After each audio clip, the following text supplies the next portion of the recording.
California is a very unique area. It's a Mediterranean climate.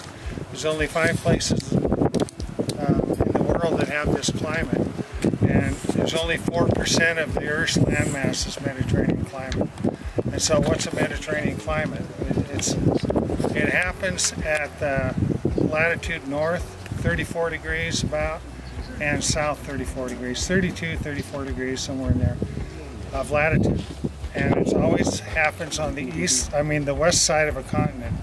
So there's 5 places in the world. The Mediterranean area obviously is Mediterranean climate.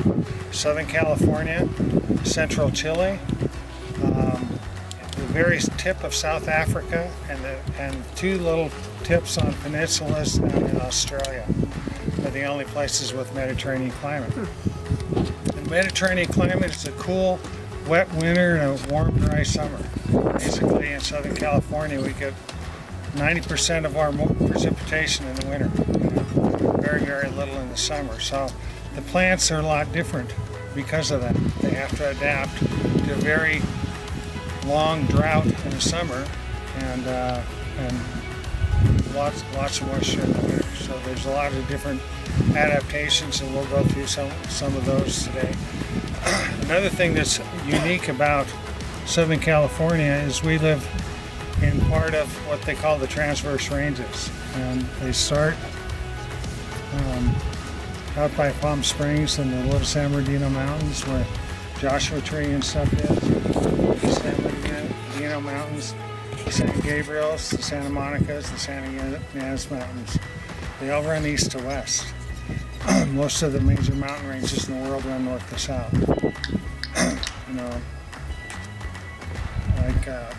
The Sierras, the Appalachians, the Andes in South America, Rocky Mountains. And if you've ever been in northern Nevada in the Basin Range, that they call it, it's just one mountain range in the valley, one mountain range in the valley, and they're all going north to south.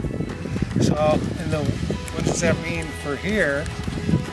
Is a east-west mountain range. If you can imagine our mountain range, and let's say this is east, this is west. So the sun rises in the east, sets in the west, so what direction is this slope pointing?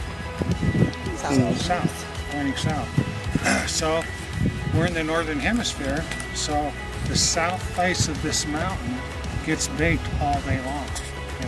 The north side of it, on this side, is in shade basically, or the sun's rays aren't hitting it directly. So what happens is this side gets baked and the moisture leaves the soil real quick.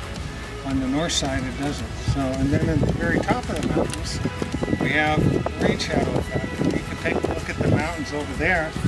You see the very crest of the mountains, you can see all the big mountains up there. That's where most of the moisture is. You don't see when you're coming up the mountain, when you come up to Lake Arrowhead, for instance, you get up to the cliffhanger, and you see on the south side it's all chaparral, it's all brush. You get up to the cliffhanger and there's pine trees all over the place.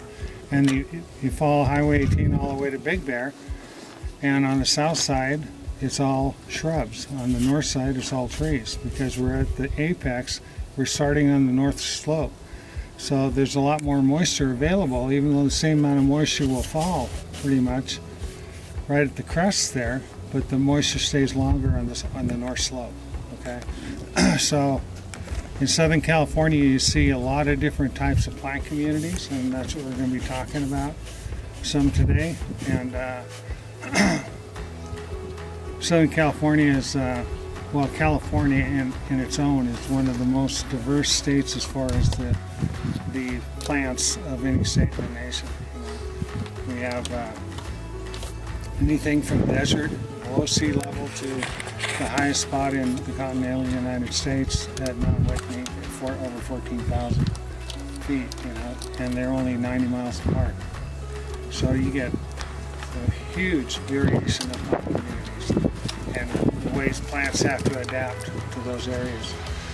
So the area we're in right now, one more thing about the transverse ranges, and that's why Southern California is such a fire trap, is because the mountains run east to west.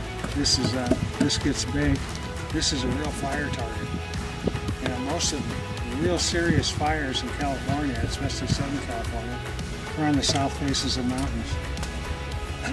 And on the north side, you know, there's a lot more moisture, there's a lot more foliage and stuff, but the plants have more moisture, so the fuel moisture is higher, so that it doesn't burn quite as hot. You know? So I don't know if you ever watch the news very much, but whenever they have very serious fires in Europe, it's usually on the south face of the Alps, because the Alps run east to west too.